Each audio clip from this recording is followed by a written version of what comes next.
ሰላም እንደምን ቆያችሁ? ከሄኖሲስ የቡክ ሪቪው ነው። በመጀመሪያ ክፍል 7 የውጤታማ ወይንም ደግሞ የስኬታማ ሰዎች ልማዶች ምንድናቸው ከሚለው መጽሐፍ ውስጥ የመጀመሪያ ልማድ የሆነውን ቢ ፕሮአክቲቭ የሚለውን ለማየት ሞክረናል። ወይንም ደግሞ በእያንዳንዱ ተግባሮቻችን ላይ አዎንታዊነት በተሞላበት እሳቤ እንድንራመድ እንዲሁም ደግሞ ኃላፊነት እንዲሰማን ለእያንዳንዱ ድርጊቶቻችን ስለዛ ተመልክተናል። በዛም ጠቃሚ ነገር እንዳገኛችሁ ተስፋ አደርጋለሁ። ዛሬ ሁለተኛ ሀቢት የሆነውን ወይንም ደግሞ ሁለተኛ የውጤታማ ሰዎች ልማድ የሆነውን እናያለን። ሁለተኛው የውጤታማ ሰዎች ልማድ ምንድነው? ቢጋን ዊዝ ዘ ኤንድ ኢን ማይንድ ይላል። ይሄ ማለት አንድ ነገር እንዲሆን የምንፈልገውን ነገር መጨረሻውን ወይ ደግሞ ልንደርስበት የምንፈልገውን ግብ መጨረሻውን በአይምሯችን ስለን መጀመር ብለን ልንወስደው እንችላለን። ብዙ ጊዜ አንድ ነገር ማሳካት ወይ ደግሞ አንድ የምንፈልገው ነገር ወደ ህይወታችን ከመምጣቱ በፊት በሂደቱ ወይም ደግሞ በእንቅስቃሴ ውስጥ የተለያዩ ችግሮች፣ ቻሌንጆች ይገጥማሉ። ነገር ግን መጨረሻውን በአይምሯችን ከስተን ምስል ስለን ስንሄድ እዛ ላይ ደርሳለሁ ብለን አስቀድመን ስለሳልንና ስለጀመርን በሚገጥሙን ችግሮች በቀላሉ የምንበረከክ አንሆንም። ያንን ነገር ግን የማናደርግ ከሆነ ወይንም ደግሞ ያልንደርስበት ያሰብነውን ነገር አስቀድመን ማየት ካልቻልን የተለያዩ ትንሽም ትልቅም ሊሆኑ ይችላሉ ችግሮች ሲገጥሙን ወደኋላ የማፈግፈግ ነገር ይፈጠራል። ይህንም በምሳሌ ማየት እንችላለን። ለምሳሌ በዚህ ተቋም ብዙ ሰዎች ቆጥበው የተለያዩ ንብረቶችን ያፈራሉ። ለምሳሌ የመኪና ብድርን ብንወስድ ሰዎች ቅድመ ቁጠባዎችን ቆጥበው ጊዜያቸው ሲደርስ የብድር ጥያቄ ያቀርባሉ። በዛ መንገድ ደግሞ ፕሮሰስ ይደረግና ብድር ይሰጣቸዋል፣ የመኪና ባለቤት ይሆናሉ። ነገር ግን ይህንን ነገር በአይምሯቸው የመኪና ባለቤት ለመሆን በአንድ ቀን ሊሆን ላይችል ይችላል።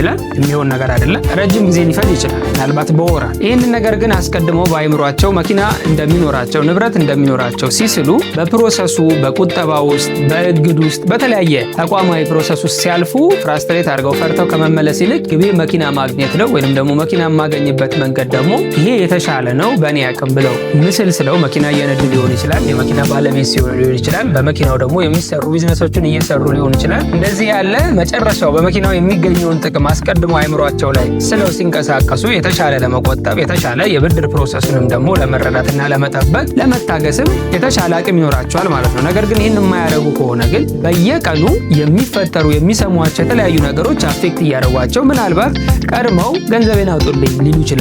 ፍርሃት ሊፈጠር ይችላል። ይሄ ከነሱ ቁጥጥር ውጭ የሆኑ የተለያዩ ፋክተሮች ሊመጡ ይችላሉ። ለምሳሌ አንድ ተማሪ በየቀኑ ማጥናት ሊጠበቅበት ይችላል። ነገር ግን በማጥናቱ የሚገኘውን ነገር አስቀድሞ ሲሸለም ሊሆን ይችላል፣ ጥሩ ውጤት ሲያመጣ ሊሆን ይችላል፣ ወይ ደግሞ በውጤቱ ከተመረቀ በኋላ ጥሩ ነገር ሲሰራ አስቦ በየቀኑ ሲንቀሳቀስ የተሻለ አቅም ይኖረዋል። ስለዚህ የምንከስተው ምስል በጣም ወሳኝ፣ በጣም በተለምዶ ሁሉም ሰው ጋር ከባድ የሚሆነው ስፖርታዊ እንቅስቃሴ ነው። በተለይ ሰውነትን መገንባት ረጅም ጊዜ ይፈጃል። ስለዚህ አንድ ሰው የመጀመሪያ ቀን ቀጭን ሆኖ ወይንም ደግሞ እሱ የሚፈልገው አይነት ተክለ ቁመና ሳይኖረው ስፖርት መስራት ቢጀምር በጣም ከባድ ሊሆንበት ይችላል። ለምን? የመጀመሪያ ቀን ምንም አይነት ለውጥ ሰውነቱ ላይ አይመጣ፣ ሁለተኛም ቀን አይመጣ፣ በሳምንትም አይመጣ፣ ምናልባት በወርም ላይመጣ ይችላል። ስለዚህ መጨረሻ ላይ ግን ያ የሚፈልገው የሚያምር ጤናማ የሆነ ተክለ ሰውነት እንዳለው እያሰበ ሁሌ ያንን ምስል በአይምሮ እየከሰተ ግን ከመጀመሪያ ቀን ጀምሮ ስፖርታዊ እንቅስቃሴውን የሰውነት ግንባታውን አመጋገቡን ቢያስተካከል ግን የተሻለ አቅም ይኖረዋል ማለት ነው። ስለዚህ በሁለተኛው የውጤታማ ሰዎች ልማድ የምናየው ምንድነው?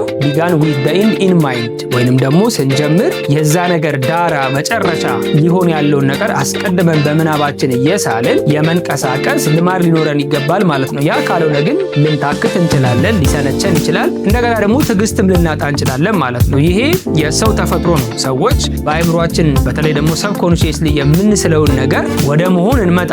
ያው ሰው በልቡ እንደሚያስበው በአይምሮ እንደሚያስበው ወደ መሆን ይመጣል። ነገር ግን ስኬታማ እንደማይሆን እንደማይሳካለት ይሄ ነገር ችግር ሊፈጥርበት እንደሚችል እያሰበ የጀመረው ነገር ብዙ ስኬታማ ላይሆን ይችላል ማለት ነው። ስለዚህ በሁለተኛው ክፍል የምናየው ነገር ምንድነው? በእያንዳንዱ የህይወት እንቅስቃሴ በምናደርገው ነገር ውስጥ ሁሉ ልንደርስበት ወይ ደግሞ ልናሳካው የምንፈልገውን ነገር መጨረሻው ምን ይመስላል የሚለውን አስቀድመን ምስል ከስተን ወደዛ ምስል ራሳችንን የመሳብ ራሳችንን የማንቀሳቀስ ልማድ ሊኖረን ይገባል ማለት ነው። የሶስተኛውን ልማድ ክፍል እስክናይ ድረስ መልካም ቆይታ።